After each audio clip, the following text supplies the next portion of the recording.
षड्रूपेण शक्तिरूपेण संस्थिता नमस्तस्यै नमस्तस्यै नमस्तस्यै नमो नमः। या देवी सर्वरूपेण लक्ष्मीरूपेण संस्थिता नमस्तस्यै नमस्तस्यै नमस्तस्यै नमो नमः।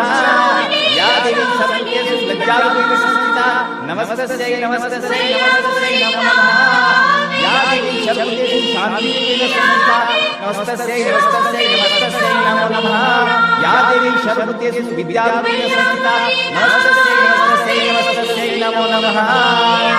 या देवी सर्वरूपेण दुर्गारूपेण संस्थिता नमस्तस्यै नमस्तस्यै नमस्तस्यै नमो नमः। प्रेम से बोलो दुर्गा माता की अत कहत बड़ी सवाए सासू अत कहत बड़ी सवाए सासू अरे रहनी तोहर महलिया हो किया रे दैवा रहनी तोहर महलिया हो किया रे दैवा रहनी तोहर महलिया हो किया रे दैवा रहनी तोहर महलिया हो से कतहु ना देखनी ना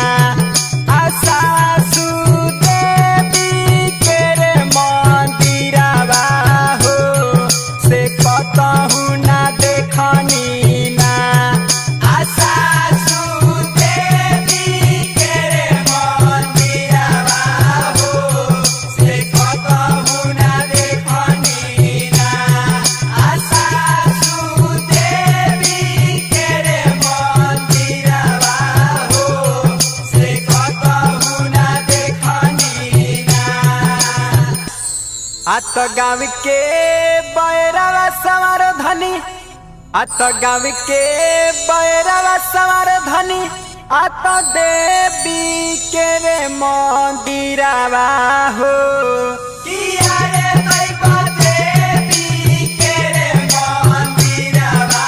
हो किया रे दैवा देवी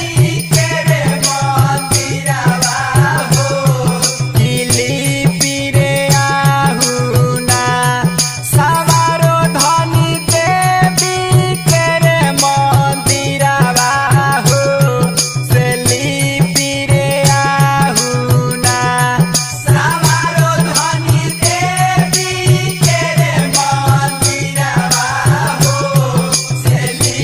पीरे आहुना सवारो धनी देवी के रे मंदिरवा हो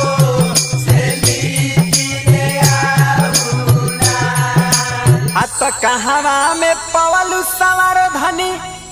अत कहवा में पवलु सवार धनी अत कोरा भला पोतनवा हो किया रे दैवा कोरा भला पोतनवा हो किया रे दैवा कोरा भला पोतनवा हो से कहवा रे पवलु ना सवारो धनी कोरा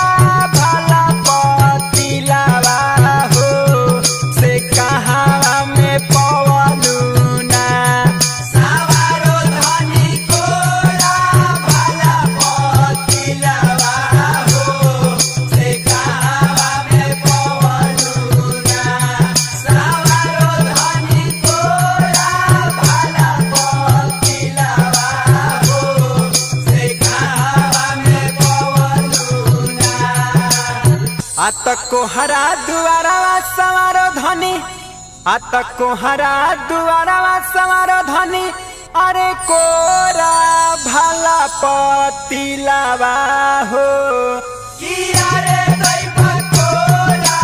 भला पतिलवा हो किया रे दैवा कोरा भला पतिलवा हो किया रे दैवा कोरा भला पतिलवा हो बाजा जवारे घरवा ना सवारो धनी कोरा भला पोतनवा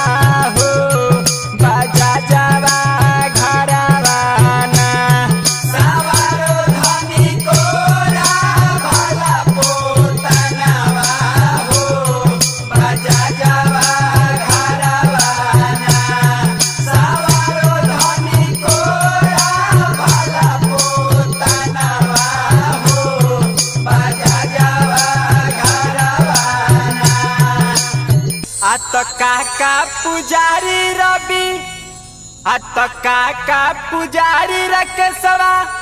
अरे आइले तोहर दुआरिया हो